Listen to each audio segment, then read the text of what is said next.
Thank you my brother. Hare Krishna. Okay okay. Om ज्ञानातिमिरान्धस्य ज्ञानाञ्जनशलाकया चक्षुर्मिलितं येन तस्मै श्रीगुरवे नमः। नमो महावदन्याय कृष्णप्रेमप्रदायते कृष्णाय कृष्णचैतन्यनामिने गुरुदेवस्य नमः।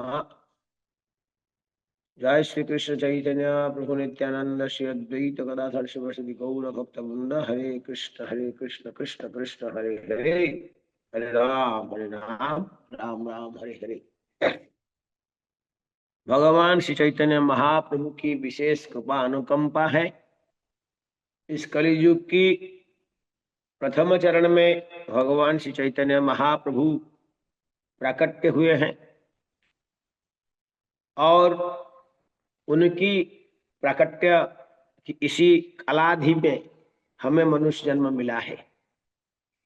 आप सभी जानते हैं कलियुग की आयु 4,32,000 है और 4,32,000 की जब चैतन्य महाप्रभु, आप सब जानते हैं कि महाप्रभु यहाँ प्राकट्य कब हुए। चैतन्य महाप्रभु प्राकट्य यहाँ 539 वर्ष जन्मदिन पूरा हो चुकी है बस, और थोड़ी दिन में 540वां जन्मदिन व प्राकट्य दिवस इसी धराधाम में पालित होगा। भक्त लोग इसको पालन करेंगे।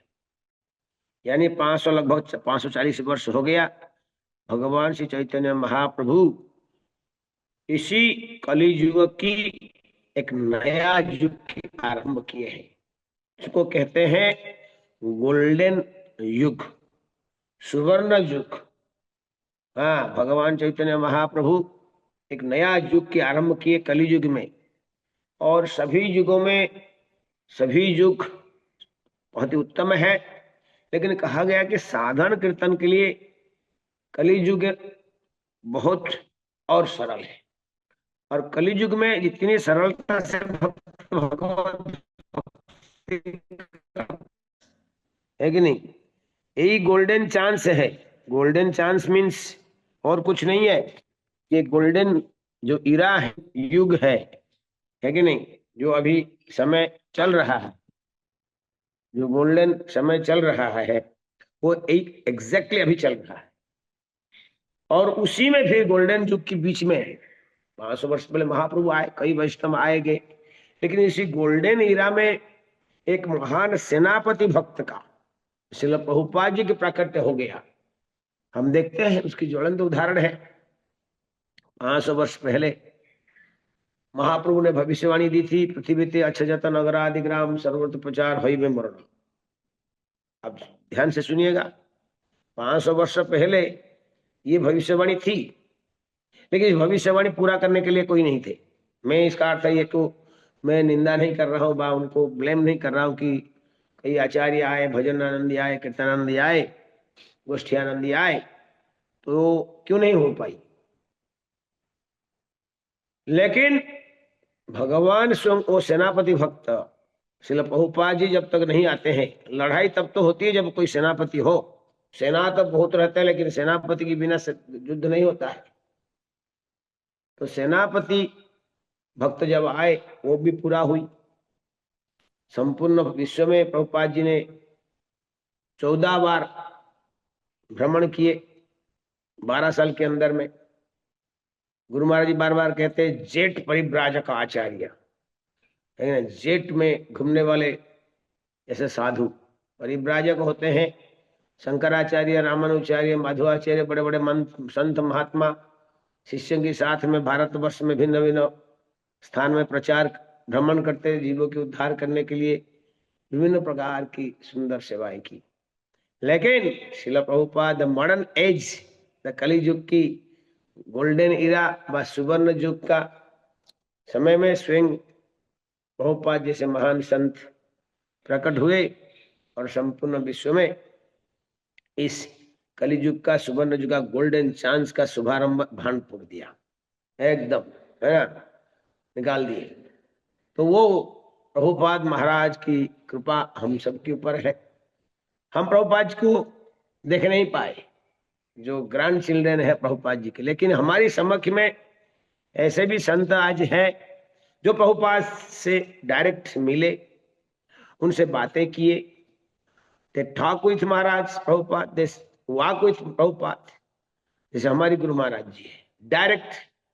मैं इसका कंपैरेटिव बड़े छोटे बातें नहीं कह रहा हूं, लेकिन जहां तक हमें समझदारी है, प्रभुपाद जी ने स्वयं डायरेक्ट बातें किए, दीक्षा दिए और साथ साथ संन्यास दंड भी धारण कराया, लो संन्यास तुम। और यहां तक भी पदयात्रा के लिए कहा। वो पदयात्रा के कारण आज हमें परिक्रमा भी मिल रहा है।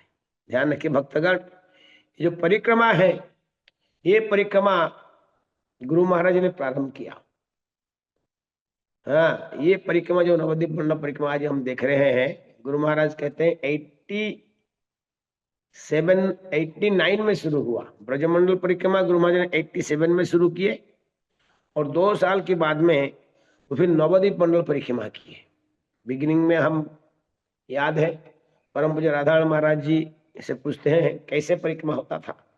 महाराज उस संग में थे, उन्होंने कहा कि उस समय हमें 9 द्वीप में 9 रात रहते थे, प्रत्येक द्वीप में 1 रात, और उसमें संख्या होता था केवल 60, 70, 100, 150 ऐसे भक्त, एक मुट्ठी भर भक्त।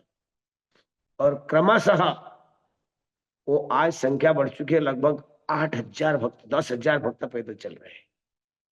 और दिन आएगा, हम ऐसे लग रहा है ये साल में 1 बार होता है कभी कभी बीच में लोग कार्तिक में भी करते हैं, ऐसा हमको लगता है। दिन आएगा ये साल भर नवद्वीपी परिक्रमा चलते रहेगा, जिसी गति में, जिसी तेज में ये कृष्ण भक्ति का, गौर भक्ति का, श्रील प्रभुपाद भक्ति का प्रचार चल रहा है।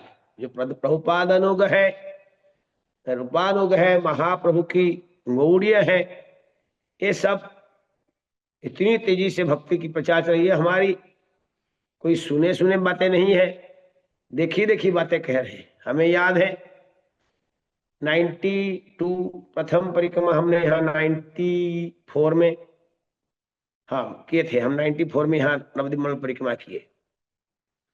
तब से भगवान गुरु महाराज की कृपा है, परिक्रमा चली रहा है। केवल एक ग्रुप हुआ करता था, ओनली 1 ग्रुप। उसी ग्रुप में 1000-1500 भक्त होते थे और परिक्रमा होता था। भक्तगण आज एक नहीं, आज 7 ग्रुप है। उसमें एक इंटरनेशनल ग्रुप जिसमें संपूर्ण विश्व की भक्त समाते हैं, आते हैं।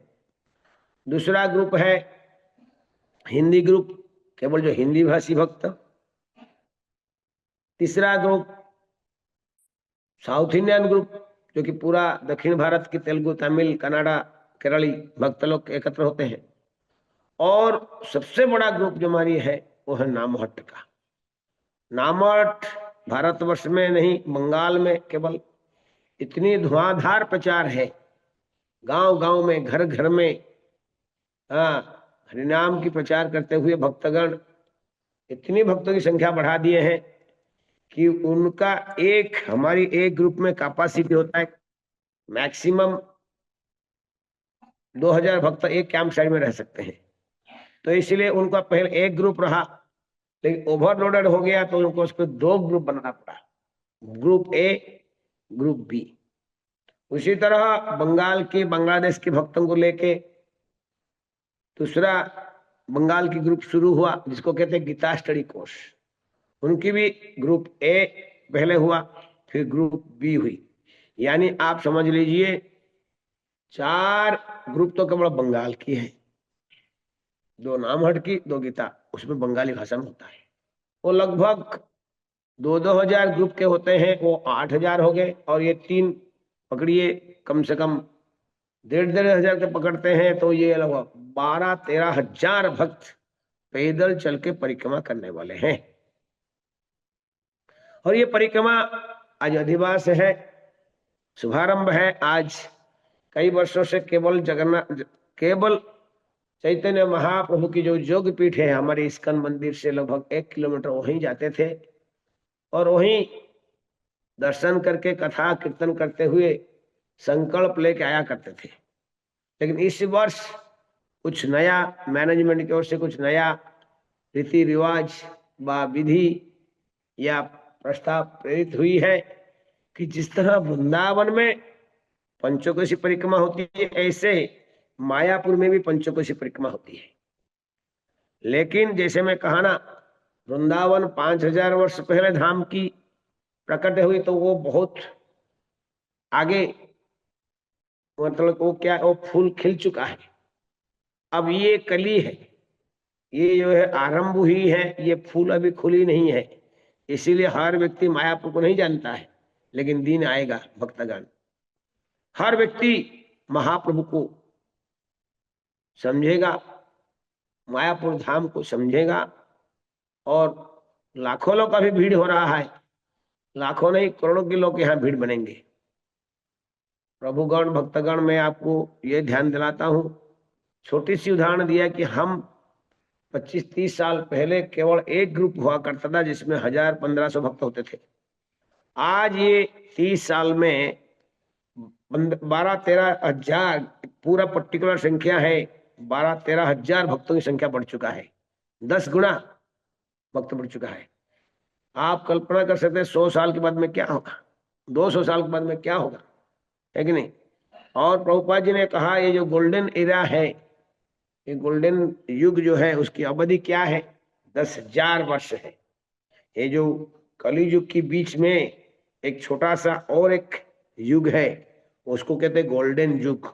जिस तरह चैतन्य महाप्रभु गोल्डन अवतार, हाँ, सुवर्ण अवतार, गौर अंग गौरांग महाप्रभु की प्राकट्य आरंभ हुई,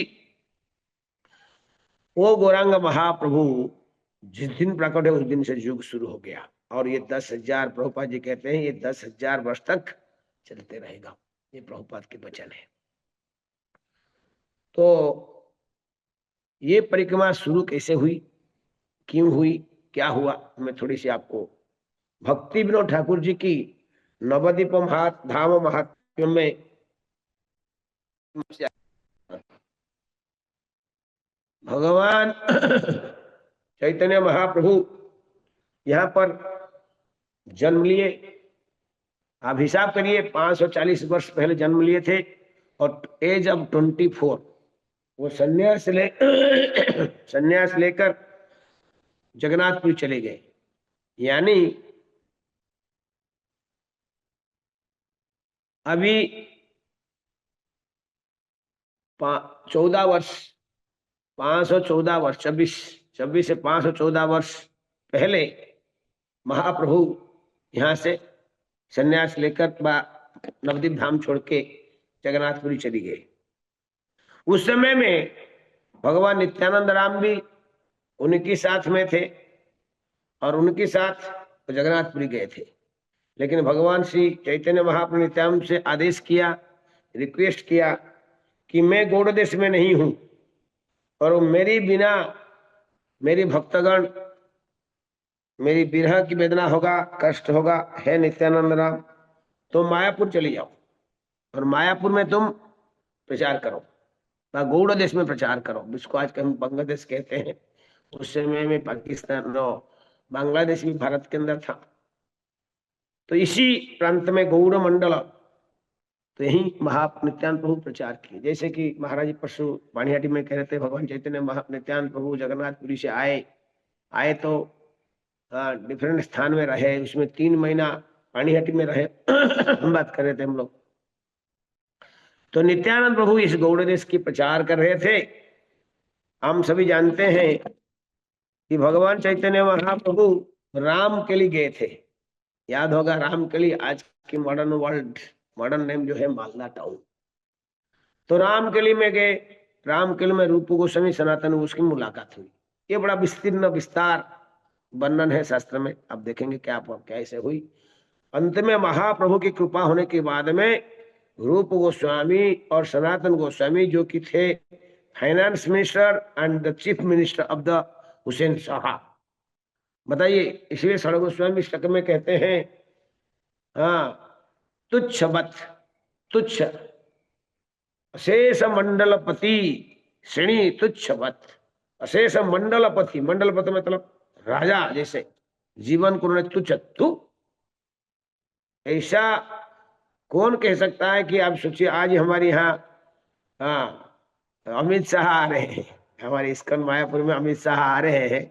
अमित शाह वही होम मिनिस्टर है, कोई फाइनेंस मिनिस्टर होता है, बड़े बड़े पद है, लेकिन कब ऐसा दिन होगा एक शुद्ध भक्तों के संग मिलते ही वो इसको थू, ये पद को, राजनीति को करके भगवत भजन करेंगे। बड़े बड़े राजा जैसा आप सोचिए ना, chief minister and finance minister, वित्त मंत्री, दोनों भाई, महाप्रभु की कृपा हुई है ना। तो कृपा हुई तो वो समावदर अपनी जब को तुच्छ थुक के छोड़ के, पीछे छोड़ के पद को महाप्रभु के शरण में जाकर बनारस में और प्रयागराज में मिले, शिक्षा लिए और वृंदावन चले गए और वृंदावन में नित्य भजन करने लगे। उस समय में और उनके एक भाई थे जिनका नाम था अनुपम। इन दोनों के नाम था दबीर खां, साकर मलिक, आप जानते हैं, रूप गोस्वामी, सनातन गोस्वामी। ये मुस्लिम राज में राज करते करते उनका नाम भी परिवर्तन हो गया था, है ना। तो दबीर खां, साकर मलिक, ये दोनों महाप्रभु शरण में गए। तो उनके एक छोटा भाई थे, उनका नाम था अनुपम, और अनुपम की पुत्र थे जीवा, जिनको हम जीव गोस्वामी के नाम में कहते हैं, और सबसे ये क्या कहते हैं, छोटे हैं उम्र में। तो जीव गोस्वामी जब थोड़ी बड़े, उस समय छोटे हुए तो महाप्रभु दर्शन उनको हुआ था, लेकिन वो छोटे बालक होने के कारण रूप गोस्वामी के चाचा जैसे बड़े पापा जैसे, उनको तो घर छोड़ के जाना नहीं जाने के लिए तकलीफ नहीं, संभव नहीं हुआ। जब लेकिन वो थोड़ी सी मैच्योर हो गए, बड़े हो गए, तो उस समय में वो ढूंढते, घर छोड़ के ढूंढते ढूंढते महाप्रभु को यही मायापुर में पहुंचे। भक्तगण ध्यान रखिए, उस समय में महाप्रभु जब वो यहाँ मायापुर में आए तो महाप्रभु के साथ उनका मुलाकात नहीं हुई। ऐसे भक्त विनोद ठाकुर लिखते हैं कि जीव गोस्वामी गंगा की तट पर चैतन्य चैतन्य गौरांगा गौरांगा करके रोदन कर रहे थे, रो रहे थे। और उस समय भक्तगण, ना मोबाइल था, ना ईमेल था, ना मैसेंजर था कि भाई मैसेज कर दे कि हे महाप्रभु मैं आ रहा हूं, या फोन कर दिए कि हम आ रहे हैं, ये सब सुविधाएं नहीं थी। ढूंढते ढूंढते यहाँ पहुंचे, लेकिन महाप्रभु के साथ उनका साक्षात नहीं हुई। ध्यान गण। तो उस समय नित्यानंद प्रभु शिवास के घर में थे। उन्हें सूचना मिला कि कोई एक भक्त आया है, नदी की तट पर क्रंदन कर रहा है, गौरांगा गौरांगा कह के, चैतन्य चैतन्य कह के। और वो उनको जीव गोस्वामी को यहाँ से गया, और जीव गोस्वामी स्वयं सच्ची माता के हाथ से बना हुआ भोजन ग्रहण किए। और नित्यानंद प्रभु ने जीव गोस्वामी को लेके ये नवद्वीप मंडल परिक्रमा कराया। यानी ये नवद्वीप मंडल परिक्रमा सबसे पहला परिक्रमा शुभारंभ हुई कहां से? भगवान श्री नित्यानंद प्रभु जो आदि गुरु हैं, बलराम है, बलराम है लो बलराम है, वो केवल आदि गुरु नहीं है, वो स्वयं धाम है। ये जो नवद्वीप धाम है, ये किसकी विस्तार है? ये स्वयं बलराम की विस्तार है, नित्यानंद की विस्तार है। वो धाम को जानते हैं कि वो धामी धाम है, चैतन्य महाप्रभु धाम ही है। इसीलिए हम परिक्रमा मार्ग में जब कोलादीप में जाएंगे, आपको उसकी वर्णन करेंगे कि धामेश्वर गौरांगा, ये धाम की ईश्वर है। गुरु महाराज बार बार कहते हैं, प्रत्येक धाम का एक धामी होता है, प्रत्येक ग्राम का ग्रामवासी होते हैं। ऐसे ये धाम का धामवासी, वासी तो नहीं कहेंगे, हम धामवासी कह सकते, धाम में वास करते धामवासी है, ग्राम में वास करते ग्रामवासी है, लेकिन जो धाम होता है वहां के धामी होते हैं। जैसे कि एग्जाम्पल हम आप देंगे, वृंदावन धाम है, वृंदावन धाम के धामी कृष्ण भगवान है। अब अयोध्या धाम कहेंगे तो अयोध्या धाम की धामी भगवान श्री रामचंद्र है। अब द्वारका धाम की धामी द्वारकाधीश है। तिरुपति धाम का धामी श्री गोविंद बालाजी है कि नहीं? तो जगन्नाथपुरी धाम की धामी जगन्नाथ जी है।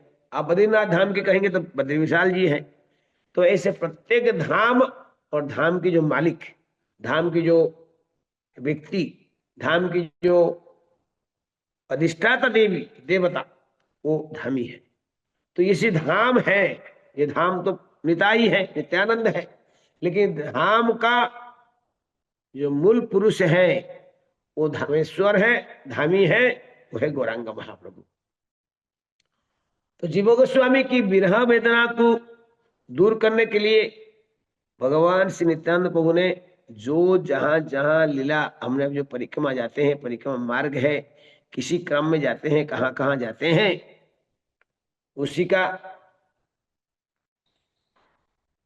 दर्शन कराया और साथ साथ में उन्होंने प्रत्येक लीला स्थल की महिमा गुणगान किए। और ये किताब, ये जो बातें मैं कह रहा हूं, ये बातें सारी नवदीप धाम महात्मा ग्रंथ भक्ति विनोद ठाकुर जी ने जो लिखे हैं उसी में वर्णन है। आप और डिटेल पढ़ सकते हैं श्लोक के माध्यम से, आपके पास पुस्तक होगा तो। हिंदी में भी आजकल अवेलेबल है ना, अंग्रेजी में भी है, नवदीप धाम महात्म्य, आप देख सकते हैं। तो ये परिक्रमा की शुभारंभ हुई और बाद में महाप्रभु नित्यानंद, उसमें ईशान ठाकुर बाद में परिक्रमा करते रहे, कुछ कुछ भक्त परिक्रमा करते रहे। इतिहास कहता है जब भक्ति सिद्धांत सरस्वती ठाकुर महाराज जी आए, फुल इन एक्शन इन प्रचार, तो उन्होंने हाथी घोड़े लेकर नवद्वीप मंडल की परिक्रमा की और वो परिक्रमा कंटिन्यू कुछ वर्ष तक रहा और उनके शिष्यगण भी करते रहे कुछ वर्ष। लेकिन शिला प्रभुपाद महाराज जी आए। आप जानते हैं शिला प्रभुपाद जी ने गाड़ी के द्वारा वृंदावन में भी और नवद्वीप में उन्होंने स्थान दर्शन कराया। लेकिन जो रीतिवत, जो नित्यानंद प्रभु एक द्वीप से दूसरा द्वीप, दूसरा द्वीप से तीसरा द्वीप और तीसरा द्वीप से चौथा द्वीप, जो द्वीप टू द्वीप, आइलैंड टू आइलैंड पैदल चलना, लीला भूमि के दर्शन कराना, ये सब भगवान हमारी परम प्रिय परम पूज्य वंदनीय गुरु महाराज जी ने आरंभ की। मैंने कहा ना, मुट्ठी भर भक्तों से आरंभ किए, आज उनकी कृपा से हमें संपूर्ण विश्व में भक्त आके आनंद ले रहे, पैदल चल रहे। और आज तक भी इसी नवद्वीप मंडल परिक्रमा की चेयरमैन जो है, को चेयरमैन है स्वयं गुरु महाराज जी है। मैं आभार मानता हूं गुरु महाराज जी, आपने इतनी बड़ी कृपा करी भक्तों के ऊपर, जो आपने पैदल ये नवद्वीप मंडल परिक्रमा शुभारंभ की, जिनके कारण आज एक नहीं हजार लाखों लोग इसी परिक्रमा में भाग ले रहे हैं। ऑल ओवर वर्ल्ड से, ऑल ओवर इंडिया से भक्त लोग आके आनंद ले रहे हैं। तो आज परिक्रमा की शुभारंभ है, इसको अधिवास कहते हैं। आप कोई भी कीर्तन होता है, कोई भी कार्यक्रम होता है, उसकी एक आदि दिन व पूर्व दिन को अधिवास कहते हैं। बार बार कहा गया है अधिवास क्या है। अधिवास है जैसे काल शादी है तो आज सब एकत्र होकर तैयारी करना, काल उत्सव है, काल फेस्टिवल है, तो एक पूर्व दिवन सभी को बुला के, हाँ, उनके रहना खाना, उनके साथ मिलना, यही अधिवास है। जैसे गुरु महाराज की व्यास पूजा होते हैं, अधिवास करते हैं। महाप्रभु की जन्मदिन होता है, अधिवास करते हैं। प्रभुपाद जी की जन्मदिन होता है तो अधिवास करते हैं। अधिवास मीन्स हाँ, सभी भक्तों को लेकर एकत्र करना कि काल भाई उत्सव है, आज ही अधिवास, काल हाँ महोत्सव।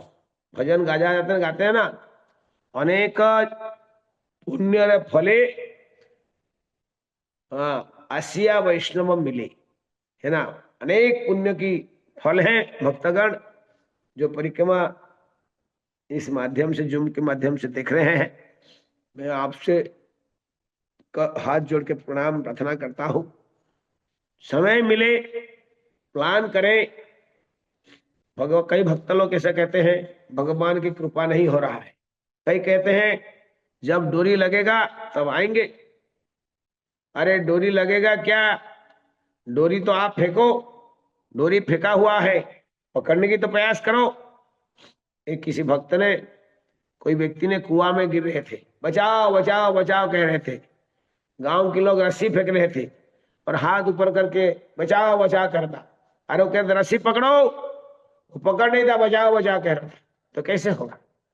तो रस्सी महाप्रभु ने नमो महावदान्याय कृष्ण प्रेम प्रदान के लिए प्रकट हुए हैं, वो दे रहे हैं।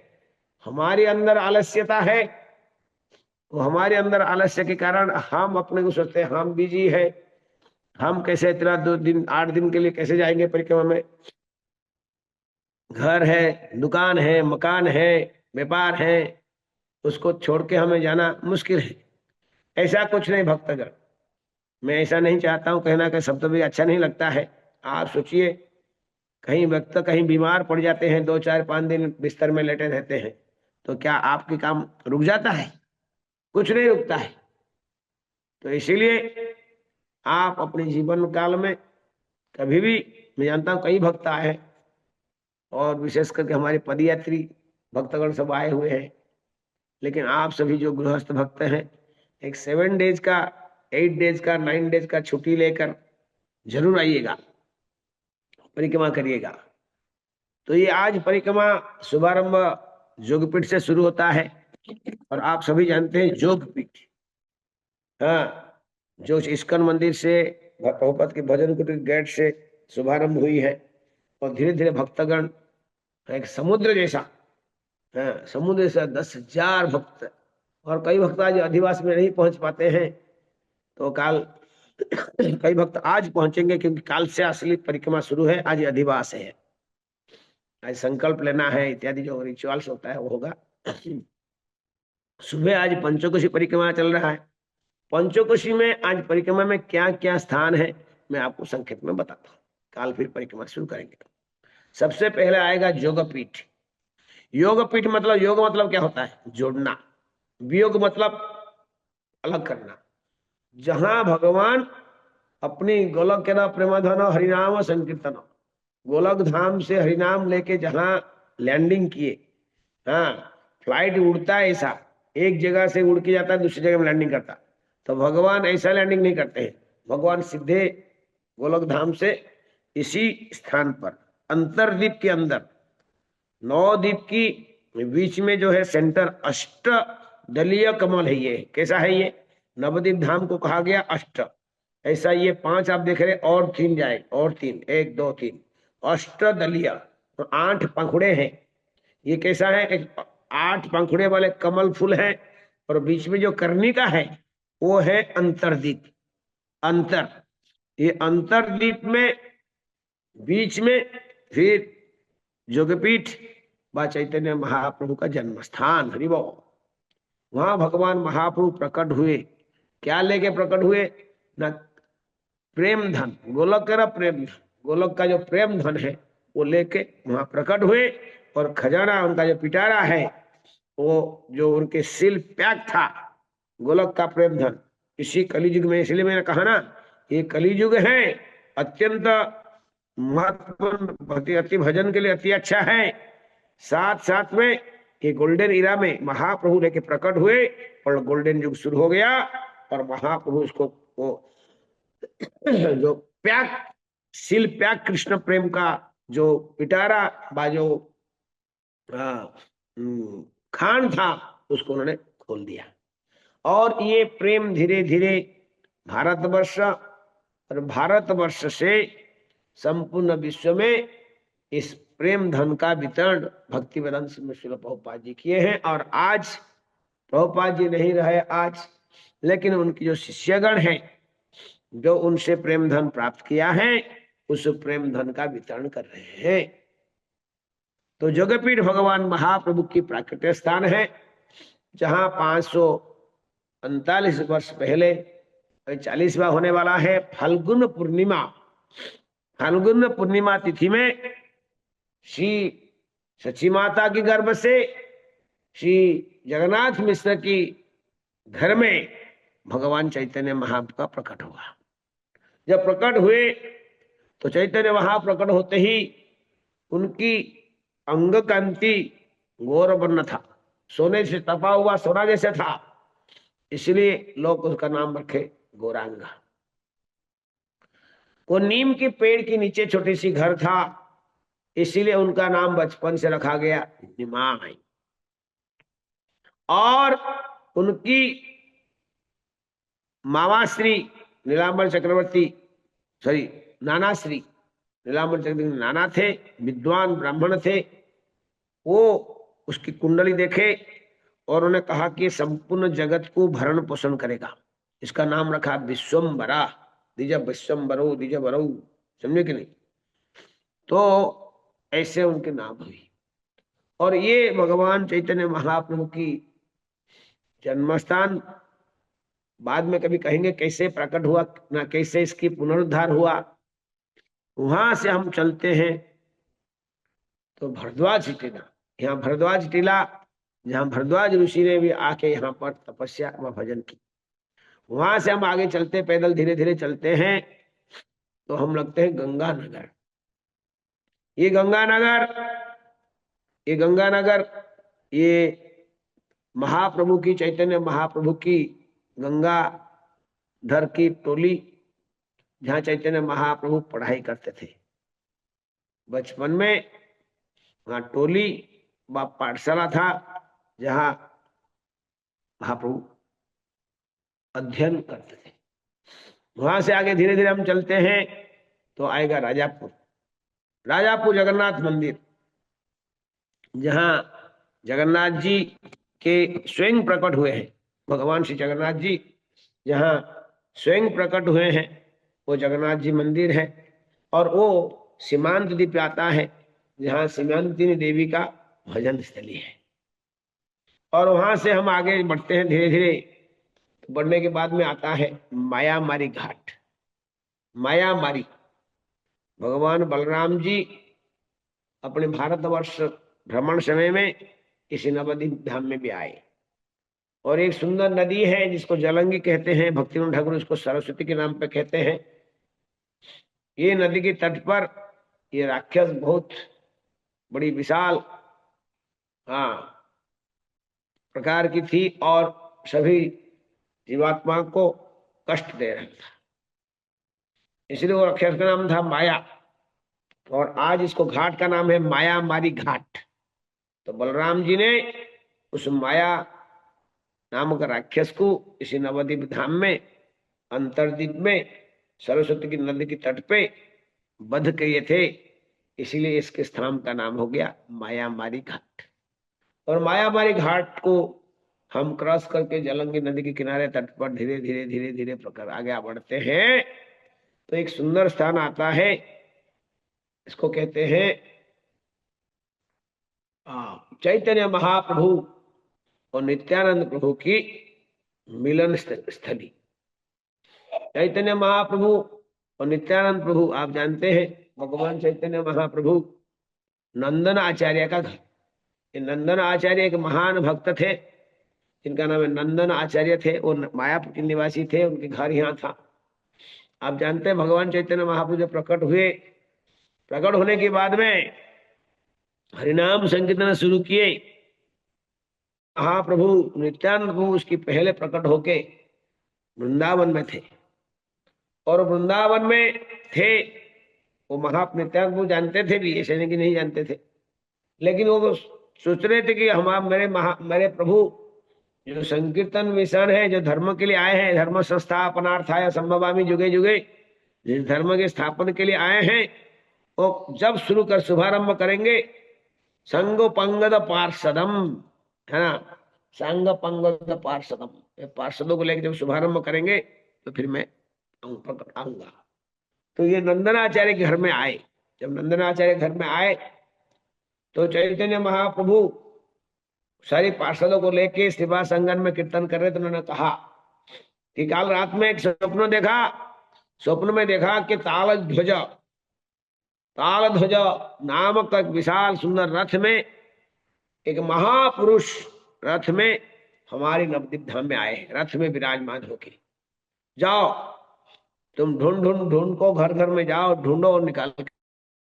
हम कहते हैं कि वहां नंदनाचार्य के घर में स्वयं चैतन्य महाप्रभु है कि मैं निकलता हूँ, मैं लेके आता हूँ उनको, आप लोग असफल रहे मैं जाता हूँ।